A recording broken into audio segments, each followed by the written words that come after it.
یا بنی آدم قد انزلنا علیکم لباسا یواری سوآتکم وریشا۔ اے آدم علیہ السلام کی اولاد، ہم نے تم پر لباس اتارا جو تمہاری شرمگاہوں کو ڈھانپتا ہے اور آرائش و زیبائش کا سبب بھی ہے۔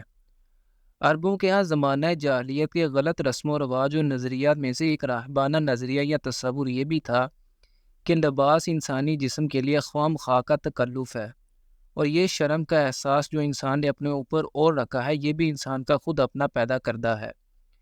اس نظریے کے تحت ان کے مرد اور عورتیں مادرزاد ننگے ہو کر کعبۃ اللہ کا طواف کرتے تھے اور اس فعل کو اعلیٰ درجے کی نیکی سمجھتے تھے۔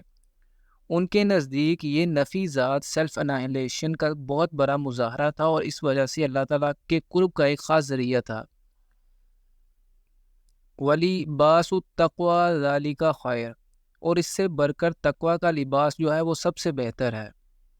سب سے بہتر لباس تقوی کا لباس ہے۔ اگر یہ نہ ہو تو بسا اوقات انسان لباس پہن کر بھی ننگا ہوتا ہے، جیسا کہ انتہائی تنگ لباس جس میں جسم کے نشیب و فراز ظاہر ہو رہے ہوں، یا عورتوں کا اس قدر باریک لباس جس میں جسم جھلک رہا ہو۔ ایسا لباس پہننے والی عورتوں کے بارے میں حضور صلی اللہ علیہ وسلم نے کاسیات عاریات کے الفاظ استعمال فرمائے ہیں، یعنی وہ عورتیں لباس پہن کر بھی ننگی رہتی ہیں۔ ان کے بارے میں حضور صلی اللہ علیہ وسلم کا فرمان ہے کہ یہ عورتیں جنت میں داخل ہونا تو دور کی بات ہے، جنت کی ہوا بھی نہ پا سکیں گی، جبکہ جنت کی ہوا 500 سال کی مسافت سے بھی محسوس ہو جاتی ہے۔ چنانچہ لباس التقویٰ سے مراد ایک طرف تو یہ ہے کہ انسان جو لباس زیب تن کرے وہ حقیقی معنوں میں تقویٰ کا مظہر ہو، اور دوسری طرف یہ بھی کہ انسانی شخصیت کی اصل زینت وہ لباس سیرت و کردار ہے جس کا تانا بانا شرم و حیا اور خدا خوفی سے بنا گیا ہو۔ ذالک من آیات اللہ لعلہم یذکرون، یہ اللہ کی نشانیوں میں سے ہے تاکہ یہ لوگ نصیحت اخذ کریں۔ یا بنی آدم لا یفتینکم الشیطان کما اخرج ابویکم من الجنۃ ینزع عنہما لباسہما لیریہما سوآتہما۔ اے بنی آدم، دیکھو اب شیطان تمہیں فتنے میں نہ ڈالنے پائے، جیسے کہ تمہارے والدین کو اس نے جنت سے نکلوا دیا تھا، اور اس نے اتروا دیا تھا ان سے ان کا لباس تاکہ ان پر عیاں کر دے ان کی شرمگاہیں۔ اِنَّهُ یراکم وَهُوَ قَبِیلُهُ مِنْ حَیْثُ لَا تَرَوْنَهُم، یقیناً وہ اور اس کی ذریت وہاں سے تم پر نظر رکھتے ہیں جہاں سے تم انہیں نہیں دیکھ سکتے۔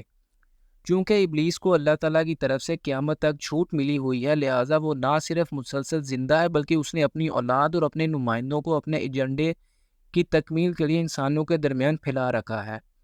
یہ جن شیاطین چونکہ انویزیبل مخلوق ہیں، اس لیے وہ ایسی جگہوں پر ہماری گھات میں بیٹھے ہوتے ہیں اور ایسے طور طریقوں سے حملہ آور ہوتے ہیں جس کا ہلکا سا بھی اندازہ ہم نہیں کر سکتے۔ اِنَّا جَعَلْنَا الشَّيَاطِينَ أَوْلِيَاءَ لِلَّذِينَ لَا يُؤْمِنُونَ، ہم نے تو شیاطین کو ان لوگوں کا دوست بنا دیا ہے جو ایمان نہیں لاتے۔ جیسے گندگی اور مکھی کا فطری ساتھ ہے، ایسے ہی شیطان اور منکرین حق کا یارانہ ہے۔ جس دل میں ایمان نہیں ہوگا اور وہ اللہ کے ذکر کے نور سے محروم ہوگا، وہ شیطان ہی کا اڈا بنے گا۔ وَإِذَا فَعَلُوا فَاحِشَةً قَالُوا وَجَدْنَا عَلَيْهَا آبَاءَنَا وَاللَّهُ أَمَرَنَا بِهَا، اور جب یہ لوگ کوئی بے حیائی کا کام کرتے ہیں تو کہتے ہیں کہ ہم نے پایا ہے یہی کچھ کرتے ہوئے اپنے آباء و اجداد کو، اور اللہ نے ہمیں اس کا حکم دیا ہے۔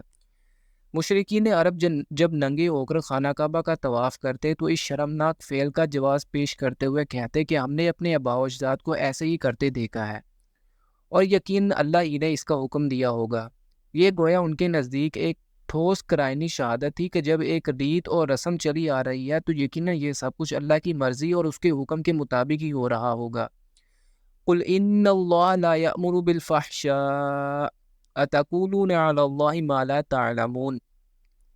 اے نبی صلی اللہ علیہ وسلم، ان سے کہہ دیجئے کہ اللہ تعالیٰ بے حیائی کا حکم نہیں دیتا، تو کیا تم اللہ کی طرف منسوب کر رہے ہو وہ کچھ جس کا تمہیں کوئی علم نہیں؟ قُلْ أَمَرَ رَبِّي بِالْقِسْطِ وَأَقِیمُوا وُجُوهَکُمْ عِنْدَ كُلِّ مسجد۔ آپ صلی اللہ علیہ وسلم کہیے کہ میرے رب نے تو حکم دیا ہے انصاف اور عدل و توازن کا، اور اپنے رخ سیدھے کر لیا کرو ہر نماز کے وقت۔ مسجد وَادْعُوهُ مُخْلِصِينَ لَهُ الدِّينَ، اور اسی کو پکارا کرو، اسی کے لیے اپنی اطاعت کو خالص کرتے ہوئے۔ یعنی اللہ کو پکارنے اور اس سے دعا کرنے کی ایک لازمی شرط یہ ہے کہ اس کی کلی اطاعت کو اپنے اوپر لازم کیا جائے، جیسا کہ سورۃ البقرہ آیت نمبر 189 میں روزے کے احکام اور حکمتوں کو بیان کرنے کے بعد فرمایا اجیب دعوت الداعی اذا دعانی فلیستجیبوا لی، کہ میں تو ہر پکارنے والے کی پکار سنتا ہوں، اس کی دعا کو قبول کرتا ہوں، لیکن انہیں بھی تو چاہیے کہ وہ میرا کہنا مانیں، اور یہ کہنا ماننا یا اطاعت جزوی طور پر قابل قبول نہیں بلکہ کلی طور پر اطاعت کرنی ہوگی۔ یہی بات یہاں آیت زیر مطالعے میں اس طرح بیان فرمائی گئی ہے کہ اپنی اطاعت کو اسی کے لیے خالص کرتے ہوئے اسے پکارو، یعنی اس کی اطاعت کے دائرے کے اندر کلی طور پر داخل ہوتے ہوئے اسے دعا کرو۔ یہاں یہ نقطہ بھی قابل توجہ ہے کہ انسان کو اپنی زندگی میں بے شمار اطاعتوں سے سابقہ پڑتا ہے، مثلا والدین کی اطاعت، اساتذہ کی اطاعت، اولو الامر کی اطاعت۔ اس میں بنیادی طور پر جو اصول مطلوب ہے وہ یہ ہے کہ مخلوق میں سے کسی کی ایسی اطاعت نہیں کی جائے گی جس میں خالق حقیقی کی معصیت لازم ہو، اللہ کی نافرمانی شامل ہو۔ اللہ کی اطاعت سب سے اوپر اور سب سے برتر رہے گی، باقی سب کی اطاعت نچلے دائرے میں رہیں گی۔ کما بدأکم تعودون، جیسے اس نے تمہیں پہلے پیدا کیا تھا اسی طرح تم دوبارہ بھی پیدا ہو جاؤ گے۔ فریقاً ہدا و فریقاً حق علیہم الضلالہ، ایک گروہ کو اس نے ہدایت دے دی ہے اور ایک گروہ وہ ہے جس کے اوپر گمراہی مسلط ہو چکی ہے، یعنی جن لوگوں نے انکار کیا اور پھر اس انکار پر ڈٹ گئے، وہ اپنے اس معتصبانہ روش کی وجہ سے اپنی ضد اور اپنی ہٹ درمی کے سبب اپنے حسد اور تکبر کے باعث گمراہی کے مستحق ہو چکے ہیں۔